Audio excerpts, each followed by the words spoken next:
Kocha Jose Mourinho ambaye aliwahi kuifundisha Manchester United kwa kipindi cha miaka ya nyuma na kuweza kuipatia mafanikio makubwa, ikiwepo kuweza kuipatia lile taji la Europa League, ambapo taji hilo aliweza kuipatia Manchester United ambayo ilikuwa ni mbovu na ambayo ilikuwa haifurahishi katika namna yake ya kiuchezaji, lakini pia akaweza kumaliza katika nafasi ya pili kwa timu hiyo. Kisha mara baada ya kuondoka akasema kwamba yeye ameweza kupata mafanikio makubwa zaidi akiwa na Manchester United kuliko timu nyingine yoyote ambao hata aliwahi kuchukua mataji ya UEFA Champions League. Na alisema hivyo kwa nini? Alisema hivyo kwa sababu alikuwa kwenye timu ambayo ni mbovu na ina presha kubwa, lakini yeye akaweza kuipatia mataji hao. Sasa kocha huyo amekuja hadharani kwenye moja ya interview ambayo alifanya na moja ya kituo cha habari pale nchini Uingereza na kuweza kukosoa mbinu za kocha Ruben Amorim, ambapo Jose Mourinho aliweza kudai kwamba ndio unaweza kuwa unacheza na mfumo wako huo, lakini unatakiwa kuongeza compactness ama kuleta ugumu kwa timu yako kuweza kushambuliwa, kwa maana kwamba ukiweka compactness kwenye sehemu yako ya ulinzi,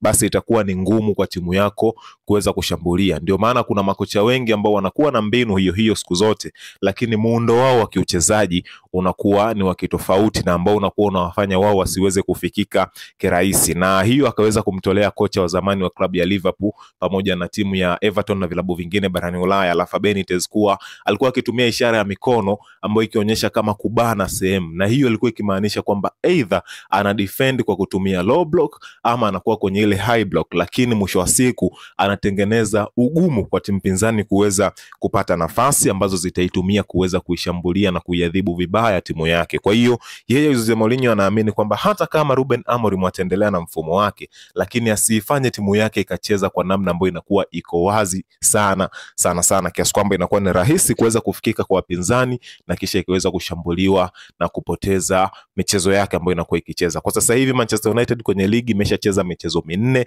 na imepoteza michezo 2, imeshinda mchezo 1 lakini imetoa sare mchezo 1, huku kwenye michezo ya Carabao kule tayari kishaweza kutolewa na timu ya daraja la 4 ya Grimsby United ya pale katika nchi ya Uingereza. Kwa hiyo kwa Jose Mourinho, yeye kwa mtazamo wake anaona hivyo, na hii hapa ndo hiyo video ambayo inamuonyesha Jose Mourinho, ama hii ndo sauti ambayo Jose Mourinho alikuwa akizungumzia swala hilo la kimbinu ili uweze kumuelewa zaidi. Sikia hiyo. One thing is the tactical system, another thing are principles of play. And there are principles of play that they have to be permanent. And one of them, and if let's laugh a little bit, when you remember your Uncle Rafa on the touchline, he was always doing this, right? What Rafa wants to do when says to the pitch, he was always this. Well, compact. And all the good teams, they defend compact. Higher block, lower block. The lower block is more defensive, the higher block is more offensive, is more aggressive, but always in a block. So there are principles of play that doesn't have to do with the system you play. It's just a basic principle. You have to defend compact. Like